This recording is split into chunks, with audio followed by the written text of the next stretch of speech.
By the Montana Television Network. This is the 10 o'clock news on Q2, Montana's news leader. Good evening, everyone. Thanks for joining us this Monday. I'm Jeanelle Slade. Well, the cleanup begins after a rockfall demolished a home on the Billings West End. In the early morning hours Saturday, a large boulder broke from the rims and crashed into this Billings home on Laredo Place below. Then more rocks fell in its wake, blocking off the residential roadway. Now, city officials tonight are asking the people of Billings to stay away from that area. A nearby homeowner shared his fears at the Billings City Council meeting this evening. Q2's Mitch Laggy was at that meeting and is standing by now with the very latest. Mitch. Jeanelle, the city has placed reader board signs on either side of the rockfall, asking people to stay out.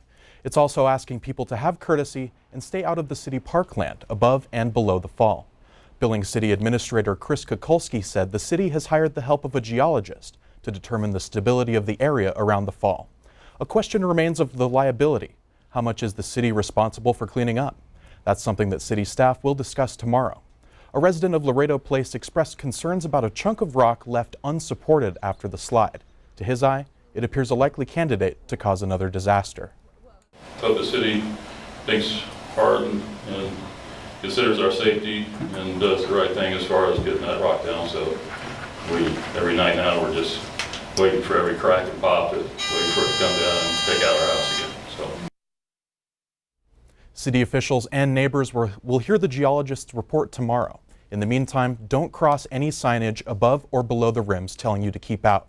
Billings police said in a tweet, people may face arrest and charges for violating the restricted area. Jeanelle? All right, thanks, Mitch.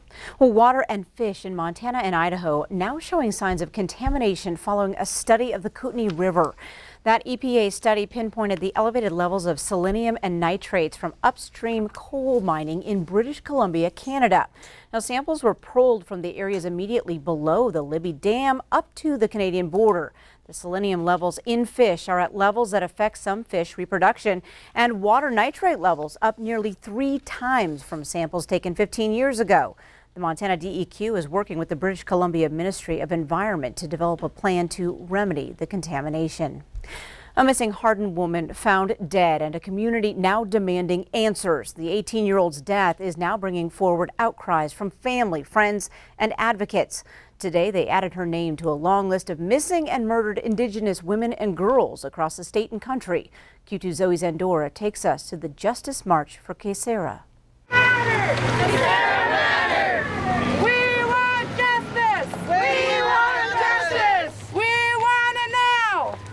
Hundreds of marchers walked through Hardin on Monday morning, demanding justice following the recent death of an 18-year-old woman. Somebody knows something!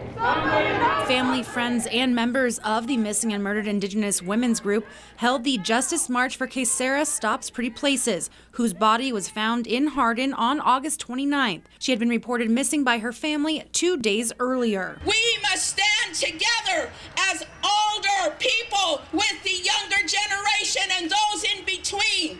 It's time that we become united. A rally held at the Bighorn County Courthouse by advocates for missing Indigenous women and girls with one powerful message: justice. Justice for Kesera, a young woman found dead at the end of August, and for all missing Indigenous women and girls across the country. Still can't believe that this is happening, that this happened. We love our daughters so much. They're our family members, and we need to find out what happened to them. Desi Rodriguez Lone Bear, a missing and murdered Indigenous women's advocate, says Kesera is the 27th woman to go missing in Bighorn County and says the families just want answers. That's one of the highest numbers of any county in Montana, and any county in the country. And we're continuing to face red tape. The family on both sides of her family have come to the coroner, to the county attorney, to the investigators. They continue to be told that there's nothing that can be released, and they just want answers. Enough is enough. Enough is enough. Justice for our relations. Aho. In Hardin, Zoe Zandora, MTN News.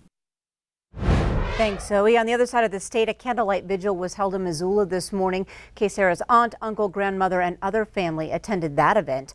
Missoula Urban Indian Health Center says Sarah's death is one of 134 missing or murdered Indigenous women cases across the state.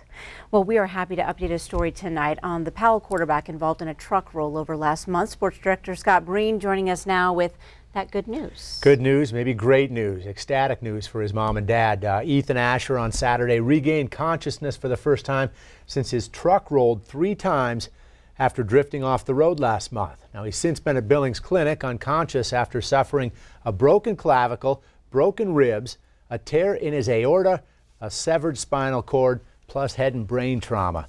Ethan's mom, though, posted to Facebook over the weekend that on Saturday morning at about 6:30, he opened his eyes and said hi to a nurse. The family was told Ethan's brain trauma was so severe that he may not talk again. So you can imagine the joy when the nurse brought his mom in and asked if Ethan recognized her, and he slowly said, "Mom." That's right. He's now able to follow movement with his eyes, but Mom says he's still in critical condition. No visitors, but it is progress. She says doctors have downsized his trachea tube, and Ethan's been off the ventilator now for a week. So that's terrific news. His family's truly grateful for the overwhelming outpouring of support, but cautiously optimistic. Yes. Okay, they still are asking for privacy, but the bottom line is Ethan's awake and aware after a crash that most were stunned that he survived it all. Yes, we were. All right. Thank you so much, Scott. Right. In other news tonight, 2 suspects charged in connection with a major theft out of Columbus High School last Friday were in court today. 23-year-olds Dalton Hilliard from Billings and Grant Russell from Bozeman went before Justice of the Peace Pro Tem Alicia Fritz in Forsyth this afternoon. Now, both men requested defense attorneys. They are accused of stealing multiple cell phones, wallets, keys, and backpacks from the Columbus High School locker rooms and also 2 cars as players took on Three Forks just hundreds of feet away under the Friday night lights. Authorities arrested both men on Saturday after they crashed the 2006 silver Audi in Forsyth. A 2013 black BMW is still missing. Bond was set at $7,000 for Hilliard and $5,600 for Russell. Well, on the weather scene tonight, Bob, as we enter fall today, it seems like we had a pretty soggy summer. It's time to look back at summer, and we're going to do what we call the meteorological summer. That's from June 1st until August 31st. We just do it that way because it's a little easier not to mess with partial months and stuff like that. So here's what we have for you. As we look back on the records, Billings had 71.1 degrees. That was your average temperature this summer, which was actually a couple of degrees ahead of normal. As far as precipitation, well, it turned out to be the 6th wettest on record. We had 6.21 inches of precipitation in Billings. That was 2.02 inches ahead of normal. Other places like Livingston, Miles City, and Sheridan, they all had temperatures into the 60s. Most of them were actually ahead of normal in precipitation, but it looked like maybe Miles City and also Sheridan were a little bit cooler than average. Miles City is about 4.6 not inches, but 4.6 degrees, a little bit cooler than average, and Sheridan was about 0.06 cooler than average. Anyway, for this fall, we're looking at some cooler weather, maybe some snow moving in. Yeah, snow. We'll chat about that in a few minutes. All right, thanks so much, Bob. Well, another big day for Billings Logan International Airport as its next endeavor is cleared for takeoff. Today, another groundbreaking ceremony, this time for a $55 million expansion. Now, that project will take place over the next 4 years to build on concourses, more food options, and introducing a great room to the airport. Now, grants have been coming in the last few years to help fund that expansion. Well, coming up on tonight's 10 o'clock news, the UN summit brings calls for religious freedom and fires up youth over climate change. Plus, a celebration of the people who helped make Butte America. We'll check it out. And in sports, Huntley Project's volleyball girls have a win streak of more than 70. Scott shows us how the Red Devils do it. You're watching MTN News with Jeanelle Slade and Russ Riesinger. Storm Tracker weather with Bob McGuire. And sports with Scott Breen. This is the 10 o'clock news on Q2, Montana's news leader.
Powered by the Montana Television Network.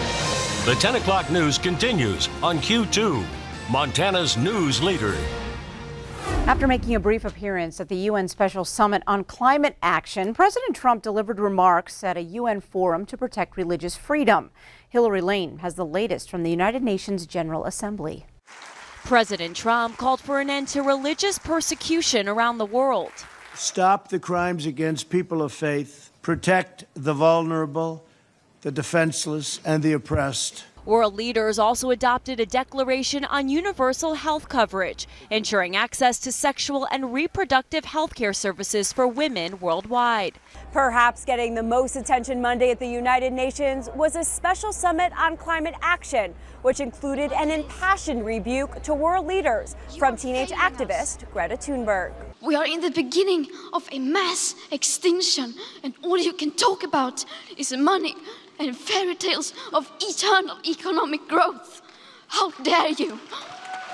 Secretary General Antonio Guterres told world leaders they could speak at the summit only if they made specific commitments to act. If we don't urgently change our ways of life, you jeopardize life itself. President Trump made a brief, unscheduled appearance at the summit. Mr. Trump, who plans to pull the U.S. out of the Paris Climate Agreement, left without speaking. Hillary Lane, CBS News, the United Nations. 66 countries promised to make more ambitious climate goals. Finland and Germany pledged to ban coal within a decade. Up next in weather, when it comes to the first week of fall, lots of things will be coming down. The temperature, some rain, and even some snow. We'll learn more about that right after the break.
Now, here's your Storm Tracker weather forecast with Chief Forecaster Bob McGuire.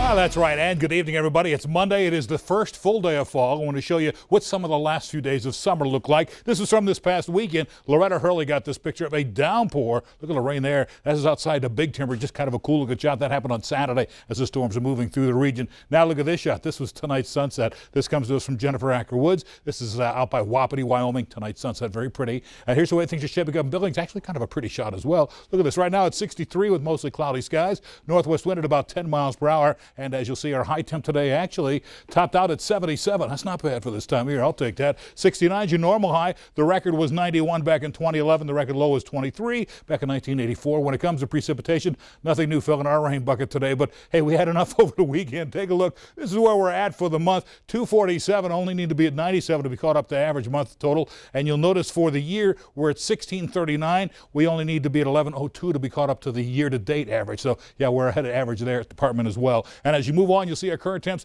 mostly into the 50s and 60s out in the west, across the High Line into the 60s here. Over here in Billings, we're at 63, northern Wyoming into the 60s at Cody, 65 there, 51 over at Sheridan, and 55 over at Worland. Now, these are our reported highs today. Look at this. In the west, they were a little bit cooler because they had some rain showers up around Kalispell and Missoula, also by Cutbank, so they were only to the 60s. Everyone else got into the upper 60s and 70s back here in the east, and a few places like Jordan and Sheridan, Wyoming, they got into the 80s today. It was a nice day. Now, here's what's happening now. Doppler radar shows you the cloudy skies rolling in. Little minor shortwave weather disturbance coming between Great Falls and Bozeman. We think this may slide in here later tonight, possibly by after midnight or so. This may start making its way into the Billings area, bring us some light rain showers, nothing big, bad, or ominous. It's just going to blow in and I think really blow out by the time you go to work tomorrow morning, or at least most people go to work tomorrow. Anyway, here's what we see here. The jet stream continues to push this thing across the region, so it'll probably roll in fairly quick. And then you'll notice here tonight got a low pressure cell over Las Vegas. This continues to sling a lot of heavy rainfall across Phoenix area and much of Arizona. They had a lot of flooding in that region. Now, it's not going to come to Montana. It's just a little too far south, but it will follow the jet stream up into places like Nebraska and the Central Plains. They'll get some more heavy rain out of that as well. But tonight, we're kind of in between weather disturbances. Here was the cold front we had this weekend that brought us all the rain. That continues to move out of the area. High pressure building in behind that. Another system moving in behind that, and that continues to bring a chance for some scattered rain showers by Tuesday night across the northwestern corner of the state. On Wednesday, it blows right on through. High pressure builds in behind it. Really not too bad. But what happens after that? Well, let me show you. This is on Sunday, September 29th through Thursday, October 3rd, our 6 to 10 day outlook. We're expecting wetter weather, and that moisture is coming all the way from the Gulf of Mexico. And not only that, look at this. Cold air dropping down from Canada where the two meet. We're looking at the possibility of rain, and rain mixing with snow, maybe heavy snow, about maybe 2 feet in some of the higher elevations out in the western part of the state. But tonight our temps will cool back down to the 40s and 50s across the region in south central Montana with mostly cloudy skies. Then tomorrow we're right back up into the 60s, some low 70s. Enjoy these while we have them because things there are fixing to change. It'll be 55 tonight with mostly cloudy skies with a west wind 5 to 15 miles per hour. Next 7 days, look at this, 73 on Tuesday, 69 on Wednesday, 66 on Thursday. See the pattern coming our way. 58 on Friday, Saturday 52, 44 on Sunday, 46 on Monday. Look at the overnight lows, low 30s here. That's when the rain will start mixing with snow on Sunday night and Monday. Let's go back to Jeanelle. All right, thanks so much, Bob. Well, up next on Q2, the early foundations of Butte, Montana have lesser known roots. We'll take a look back right after the break.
Butte is celebrating its rich Jewish history with a display beginning this week. MTN's John Amy takes us back to the early days to tell us about the major contributions the Jewish community made to the mining city. The contributions of Butte's Irish and Finnish communities are well known, but there's another group that was prominent in the mining city's early years, the Jewish community. I don't think people do realize all their contributions, but they had a large impact on our city. In fact, Butte's first mayor, Henry Jacobs, was Jewish, and the Jacobs family home has been restored and still stands at Granite and Montana Streets. Most of the businesses on Park Street were Jewish-owned in the early days, and some still remain. A lot of people that were very active in our community and names that you recognize and may just not have realized that they are Jewish. Butte had a very diverse population in its early years and was often more tolerant of marginalized communities. Butte, is a melting pot, so I think Butte has traditionally been pretty welcoming to people of all heritages. At one time, the Jewish community in Butte was so large, there were 3 temples for worship. Now we just have the B'nai Israel temple here on Galena Street. And even though the Jewish community is small today, it's still very faithful. They are still meeting, so it is, although smaller, it's still a community that's deeply involved in their roots and their heritage. Wow. In Butte, John Amy, MTN News. All right, thanks, John. Scott Breen joining us now, and some volleyball. College ball tonight. Yeah, here in town, crosstown. Yellow Jackets trying to beat Rocky for the first time, well, in 4 meetings. We'll show you what happens. It went down right down to the wire. Also coming up in sports, Huntley Projects volleyball girls. Nearly untouchable right now. We'll show you why here from the Dread Devils.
Time now for sports with Scott Breen. Welcome back, everybody. Rocky and MSUB charging the volleyball nets tonight. Bears get the home court in this one, trying to make it 4 straight wins over MSU Billings. Home team fans bringing it. Rocky wins the first 2 sets. They're in the dark uniforms. Here they come on fire in the third. Morgan Allen A blow from the right side, gets it done, and then watch the dig coming up. Addie Valdez keeps it alive right there. Daniela Russell finishes softly at the net and says, hey, you know, whatever works. And then it's Russell with a little bit more authority. Vicious there as she goes cross court. The Jackets, though, come out of a timeout in the third set with more fire. Off the serve, Bailey Monk smokes one cross court. And then from the same spot, just moments later, Joelle Mahold. MSU Billings would take the lead in set number 3. Now off the dig, Jackets work it back to Monk. And after losing the first 2 sets, MSUB wins 3 straight and snaps a 3-match losing streak to the Battling Bears. Well, if there's one high school volleyball team to beat right now in Montana, it's at Huntley Project. The usual suspects are right back at it. Our Alec Boffinger shows us what everybody else is up against. The Huntley Project volleyball team has pushed its consecutive matches won streak north of 70, but that's the least of the Red Devils' worries. I don't know if we feel pressure, but to be honest with you, we haven't talked about it. So I haven't talked to them about it, and they just know that that kind of stuff doesn't mean a lot to me. We just need to step up each match and show up and play our best. Honestly, I keep forgetting that's even a thing. That streak isn't something that we had set as a goal, and that's still not really a goal for us. It just kind of happens, you know? And so I think we're still just going to continue just playing each game as we can and not aiming for the win, but aiming to get better. Huntley Project is the 2-time defending state champion and returns plenty of talent from last year's team. At times, avoiding complacency is the biggest challenge for the Red Devils. I just think any team's beatable, and I think every day in practice I need to challenge them with something, 1 thing, 2 things, you know, a whole bunch of things to get them better, and they need to step up to the plate and play hard and, you know, just come in every day to practice with the intent to get better, so that will help our team get better. Starts in practice a lot. Like our Mondays and Tuesdays practice help us to get away from taking it easy on ourselves, but sometimes it's hard to play to our level that we know we can play at. So I don't know, it just starts in practice, that's for sure. Huntley Project will travel to Dickinson, North Dakota this weekend for a tournament that will feature teams such as Billings Central and Billings Senior. Seeing that kind of competition will be a welcome sight. I've never been there. I've heard great things about it. I know there's some great teams there, so I just want to go there and compete and see if we can bring our A game. In Warden, Alec Boffinger, MTN Sports. They always seem to be bringing the A game. Red Devils just keep bringing it. 11 state titles. College football, where your Cats and Grizz this week rocket into Big Sky Conference play. Both teams look sharp at home over the weekend, and both are rewarded by climbing into today's latest stats FCS Top 25. Bobcats now all the way up to 7th, as you see the Big Sky Conference with 3 teams inside the top 7. Grizz are 18th. They bump up 1 spot from last week and get a chance to open the conference at UC Davis, which nearly beat top-ranked North Dakota State over the weekend. We've shared the entire poll at montanasports.com. Also worth noting, Montana's Dalton Sneed and Malik Flowers today earning Player of the Week honors for offense and special teams. High school ball and Q2's latest edition of Game Changers. Just a month into the season, West Yellowstone in red at Joliet on a sloppy, muddy field. Jayhawks down 4 driving in the final minute, but Matthew Burden picks it off to secure it for West Yellowstone to a 4-0 start. Sealy Swan at Drummond Phillipsburg. Check this out. INT goes to Cade Cutler. Actually, he fired it deep. Dakota Wood tips it to himself, and that's how it ended. Meantime, Fort Benton at Chinook. First Longhorn drive. Garrett Deacons rolling right, launches it. Watch Will Olery come back for it. And then he weaves through the defense. Is he going to get there, though? Is he going to get to the pylon? You can see the goal line. Yeah, he's in for it. Centerville holds on. That was the difference maker, 32-25. Meantime, this is Centerville and Shelby closely. Carson McGinnis rips it away from Shelby's quarterback, takes it the other way, 67 yards, and Centerville wins that one by a touchdown. Meantime, Senior at Great Falls High, Bronx chasing their first win of the season. Everybody else chasing Junior Bergen. He fields the kickoff, finds a seam, he's out in the open. All kinds of speed, stiff arms a man and gets to the pylon. 92-yard punt return, kick return I should say, to put Senior on the board and in the win column. Bronx win at 21-17. Of course, here's your home for your latest high school college action across Montana. We have you covered with scores, schedules, highlights, and feature stories right there at montanasports.com. This is our free app. You can download it, have it all at your fingertips for even more convenience. All right. Thanks, Scott. Bob, one more look at weather tonight. Yeah, tomorrow's going to be a nice day. We're getting back up to 73 degrees for your high temperature, but there will be a chance for some rain showers moving in probably very early in the morning and then possibly later on that day. You'll notice on Wednesday we get a slight chance of rain showers as well, 69 degrees. We start working our way all the way down. Look at Sunday and Monday, the high 44, 46, overnight lows in the low 30s. That's cold enough we could see rain mixing with snow, and in fact we have like a 60 to 70% chance for precipitation. I'm looking for snow probably on the grassy areas. So we're going from summer to winter. Within a week. All right. Thanks, Bob. Thanks for joining us. We'll see you back here tomorrow night at 5:30.